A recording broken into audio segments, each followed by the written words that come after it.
వాళ్ళ మేము గందలు అంటే ఈ పాపం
వాలంటీర్ వ్యవస్థలో మిగిలిపోయిన నిరుపేదలు ఉన్నారు. మీరు కావాలంటే వాళ్ళ ఆధార్ కార్డు చూసుకోండి. ఎవరికి ఒక ఇల్లు కూడా లేదు.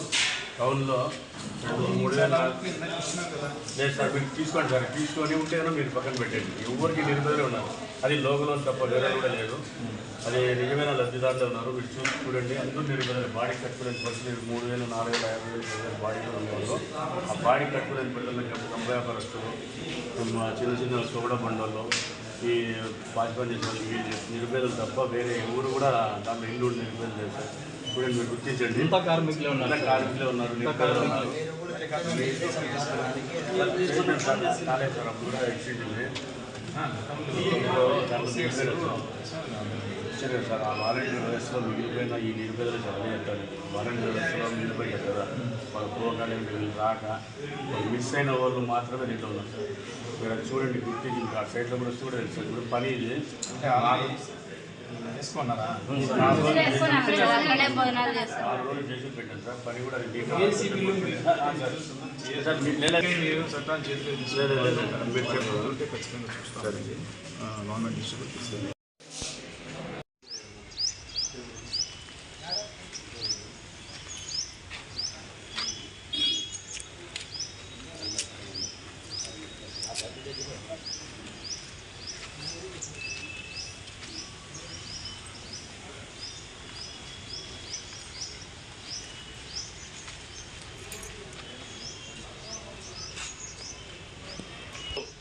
భారత కమ్యూనిస్ట్ పార్టీ సిపిఐ పట్టణ సమితి మరి బెంగళూరు రోడ్డు వికలాంగుల కాలనీ వెనకల భాగాన 83 ఒకటో లెటర్ భూమి పైన కొన్ని కొద్ది రోజుల నుంచి గుర్తులు వేసుకొని ఎట్లా నివాసులు ఉంటూ వంటవార్పులు చేసుకుంటూ అక్కడే నిద్ర చేసుకుంటూ ఉంటున్న నిరుపేదల కోసం ఈరోజు ర్యాలీతో మనం తహసీల్దార్ ఆఫీస్కి వచ్చి తహసీల్దార్ గారికి వినతిపత్రం ఇవ్వడం జరిగింది. తహసీల్దార్ కూడా పై అధికారులకు పంపించి నిజమైన లబ్ధిదారులకి వాస్తవమైన ఉండే వాళ్ళకి అక్కడ ఉండాలని న్యాయం చేస్తామని చెప్పడం జరిగింది. ఖచ్చితంగా ఏదైతే అధికారులకు కూడా చెప్తానో ఇక్కడ ఎవరైతే అది గుర్తులు వేశారో ఇందులో లేని నిరుపేదలే ఉన్నారు. వాలంటీర్ వ్యవస్థలో మిగిలిపోయిన నిరుపేదలైతే జంబ వ్యాపారస్తులు, టోప్లా బండ్లోళ్ళు, చిన్న చిన్న కార్మికులు అంతా ఉన్నారు. పై అధికారులు గుర్తించి తక్షణమే వారికి పట్టాలు మంజూరు చేయాలని చెప్పి భారత కమ్యూనిస్ట్ పార్టీ సిపిఐగా తెలియజేస్తా ఉన్నాం. సిపిఐ ఆధ్వర్యంలో గత కొంతకాలంగా 23వ సర్వే నెంబర్ 1వ లెటర్లో గుడిసెలు వేసుకోవడం జరిగింది.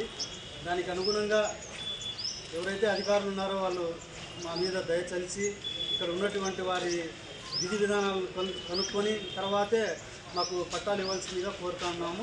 దయచేసి వాళ్ళు కూడా గమనించేసి ఇక్కడ ఉన్న పేద ప్రజలకు అందరికీ పట్టాలు ఇవ్వాల్సిందిగా కోరుకుంటాము.